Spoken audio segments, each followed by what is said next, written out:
সাংসদ মৌলানা বদৰুদ্দিন আজমলকো তীব্ৰ কটাক্ষ আব্দুল খালেকৰ আজমলে কেৱল বিজেপিৰ হৈ কাম কৰিছে এই মন্তব্য কৰিছে আব্দুল খালেকে হিমন্ত বিশ্ব শৰ্মাই কেৱল সাম্প্ৰদায়িক আৰু ঘৃণাৰ ৰাজনীতি কৰিছে বুলিও মন্তব্য সাংসদগৰাকীৰ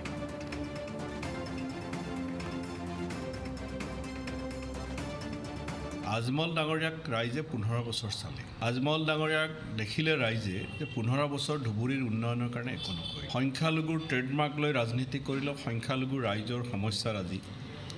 সংসদত সঠিকভাৱে উত্থাপন নকৰিলে আৰু মুখ্যমন্ত্ৰী হিমন্ত বিশ্ব শৰ্মাৰ শ্ৰুতলিপি মতে সদায় কাম কৰে বোধকৰো বিৰোধী দলৰ একমাত্ৰ নেতা তেওঁ যিজনে মুকুলিকে হিমন্ত বিশ্ব শৰ্মাক শ্ৰেষ্ঠ মুখ্যমন্ত্ৰী বুলি ঘোষণা কৰিছে গতিকে মই ভাবোঁ যে এইবাৰ ধুবুৰীৰ ৰাইজে তেখেতক বিদায় দিয়াৰ সিদ্ধান্ত লৈছে আমাৰ প্ৰাৰ্থী যোনে নহওক এইবাৰ ৰাইজে মুখ্যমন্ত্ৰীৰ শ্ৰুতলিপিত চলা ব্যক্তিগৰাকীক পুনৰ নিৰ্বাচিত নকৰে বুলি মই বিশ্বাস কৰোঁ ধুবুৰী এয়াৰপৰ্টলৈ ফ্লাই বিগৰ বিমান আহিছিল আজি 2 মাহ ধৰি সেই বিমান আহে জানো কেন্দ্ৰীয় অসামৰিক পৰিবহণ মন্ত্ৰীক মই চিঠি লিখিছোঁ মই যোগাযোগ কৰিছোঁ আজমল ডাঙৰীয়াই ধুবুৰী এয়াৰপৰ্টত যে বৰ্তমান কোনো বিমান নাহে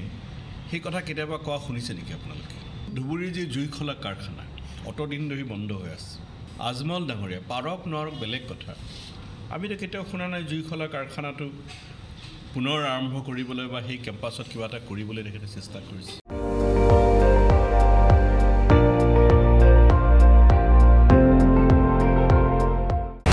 আপুনি চাই আছে ND24 সৰ্বশ্ৰেষ্ঠ নহয় সৰ্বোত্তমৰ দৌৰা